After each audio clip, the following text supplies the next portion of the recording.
What's up, folks? Craig Mack here, Liberty Bell Beekeeper. So I am out at one of my honey yards in Pennsylvania, up in the mountains, and spring's just in bloom here. The pastures look amazing.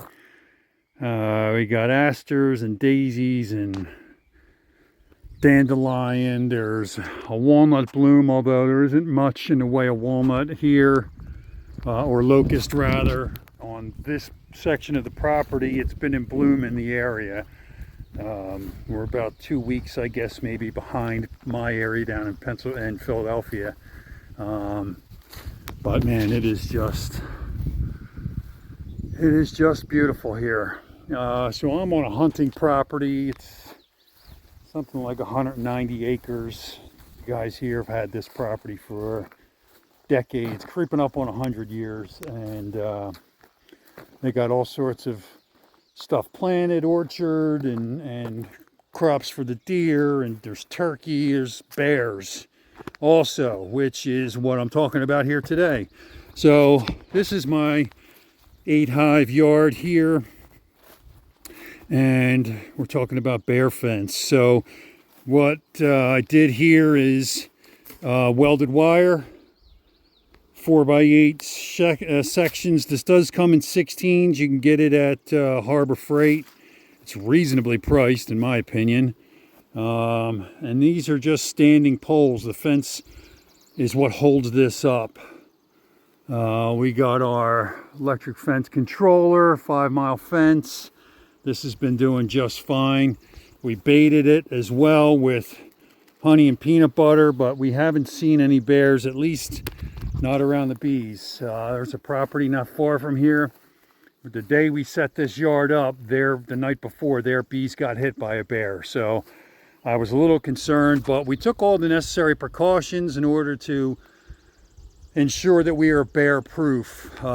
You want to keep your hives away from your fence so the bears can't reach through and grab and knock them over. Ratchet strap them together. I mean, that's not none of this is going to stop a determined bear. If they want into this thing, they're getting in. But hopefully it's enough to deter them, and when they realize they get that shock and near the bees, then they're going to be thinking twice about coming back. So this so far has worked pretty well. It's freestanding again. The welded wire fence is rigid, so it'll stand up on its own. We got a couple of braces in the middle just to keep it from swaying. And we've seen some rain and wind, and everything looks pretty good so far. The bees are doing well. It's not known to have a huge spring harvest here, but the fall harvest is ridiculous. Everywhere you see is goldenrod, and there's some knotweed in the area, but it's mainly a goldenrod harvest up and around these parts. So we set these bees up in the summertime. I was not looking for a spring harvest, although there's a lot of the olive around that they planted years ago for the small game. That was in bloom, and it looks like they put a decent amount of that away, but nothing as far as surplus for honey. Now, we've also had straight rain here for like a week and a half. And like a week and a half before that, it was a week and a half. There's been a lot of rain up in these parts.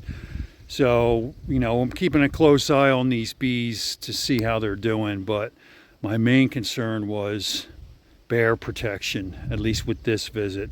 Added some space to some of these. They're expanding and growing, and we're going to keep an eye on them through the summertime and look forward to that fall harvest. So if you're looking for bear protection, this welded wire is a good option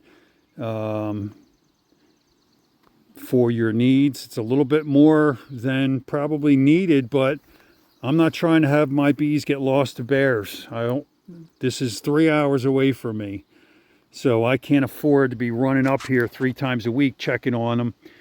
My cousin who's helping me, he's an hour away, an hour north of here. So both of us have jobs and families, and we can't afford to take the chance. So we went a little overkill. We're actually going to upgrade that to I think a 7 or a 9-mile fence to make sure it's got a real good pop in case anybody any Yogi bears come sniffing. So it's a beautiful day. I'm enjoying this heat.